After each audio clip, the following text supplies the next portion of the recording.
TERA on PC has been gone for more than 4 years. Bluehole ended development in 2022, and the official PC servers closed that June. The players kept going through private servers, and one of those communities is now about to relaunch TERA in a way I really didn't expect. They're calling it TERA Classic Plus. It launches on August 21st. Everyone starts at level 1, and they've changed a lot more than a few numbers and dungeon drops. I've actually never played TERA myself. It was one of those MMOs I knew about, but somehow never tried. Then I watched the announcement trailer for this, and yeah, it made me a little curious. There is something about seeing an old MMO being rebuilt by the people who still care about it that makes me want to understand what they're doing. If you played TERA, tell me what you think of this one. Would you come back for it? Get in the comments. That's half the reason I make these. And if you enjoy following strange MMO projects like this, subscribing is the easiest way to catch the next one. Gameforge announced the PC shutdown in April of 2022. Bluehole had decided to stop working on TERA and focus its developers elsewhere. Gameforge was the last publisher still running the PC game. They said keeping it alive without Bluehole's support wasn't possible. The servers closed on June 30th. Gameforge also confirmed that the shutdown covered PC globally, so there was nowhere else to move your characters. Console TERA carried on. Since then, anyone wanting to play TERA on PC has had to use unofficial servers. TERA Europe Classic launched on July 23rd last year. That server was based on patch 31.04, the Gunner patch. Level 65 was the cap. The original Island of Dawn was there, and the game was from the pre-Awakening period. It also used the old 32-bit client. The team changed things from day one. Gunner had balance changes, and further class changes were already on the roadmap. They also planned more old level 65 content. Classic Plus comes after about a year of running that older version and changing it along the way. Classic Plus runs on version 100.02, using the newer 64-bit client. The team is bringing older parts of TERA into that client. Skills come from different points in the game's history. Old content is being restored, and other systems are being changed for this server. Apex is gone. Tester feedback was used before launch, and the team says that will continue after release. They've picked parts from different versions and built their own mix. Old TERA players will probably disagree with some of those choices. The original Island of Dawn is back.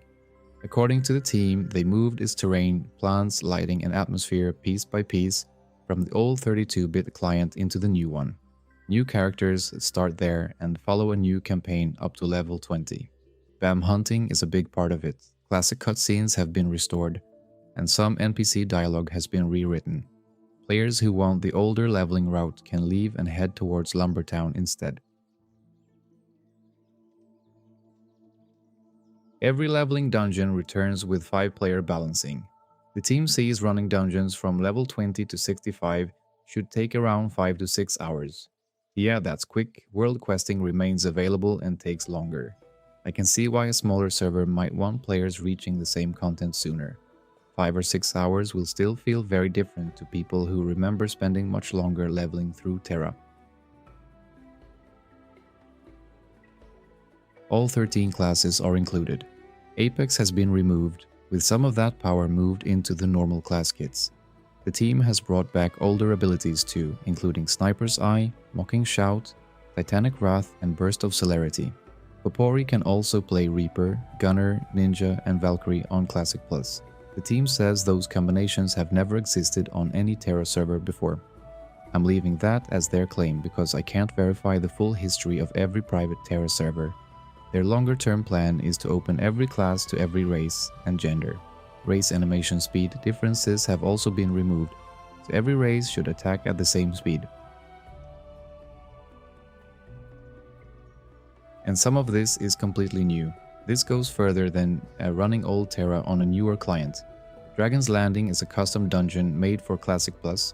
The new Popori class combinations weren't part of the old game. PvE and PvP now have their own gear systems, built around how this server wants people to progress. Then there's the launcher, which has its own built-in system or hundreds of community visual mods. That's where the plus part starts to make more sense to me.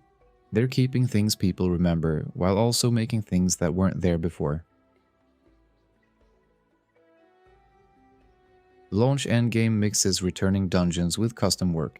Alongside Dragon's Landing, 2 older dungeons get nightmare versions with reworked bosses, and Heaven's Arena has been rebuilt as a boss rush. PvE players work on a gear line called Mornshard. PvP has its own line called Skyshard. The basic PvP set comes from a quest, so Battleground players can start there without grinding PvE gear first. Materials can be traded between PvE and PvP players too. The announcement even mentions quiet Battleground queues as one reason for that system. Players can buy missing materials from people doing the other side of the game. A lot will depend on how many people are actually playing. The team says Classic Plus ships with more than 500 visual GPK mods. You can browse, install, and update them through the launcher. Shinra Meter and TERA custom cooldowns are bundled too. The credits page names the people behind those tools, along with modders and the Osto server where their work was used. Classic Plus still has plenty to prove once it goes live. And yes, because I know a lot of you will wonder about this, the server does have monetization. Classic Plus uses TERA coins and Crazy coins, there is a shop, and Elite still exists in a reduced form. The team says nothing sold there will increase combat power, and describes the paid side as cosmetics and practical conveniences.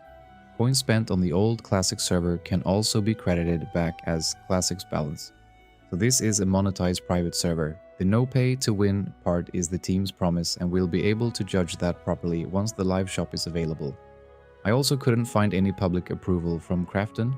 The existing TERA Europe Classic website calls itself a non-commercial fan project and says it has no connection to Krafton or Bluehole. Official PC development ended 4 years ago, but people kept building around what was left. Classic Plus shows how far that can go. This community has picked an old starting zone, a newer client, class designs from different periods, and some new content of its own. While private servers have been moving in this direction for years. TERA makes it easy to see because there is no official PC version getting new patches anymore. The people running Classic Plus can decide which parts of TERA they want to keep and what they want to change. I don't know if enough players will stay after launch for all of this to work. August 21st will give us the first real answer. If you played TERA, what version would you want today? The old game kept as close as possible to how you remember it, or a server where the community can change things. And if you made it this far into a video about a TERA private server in 2026, you might as well subscribe. I suspect we're going to find more weird MMO projects before long. Thank you so much for watching. Until the next one, take care.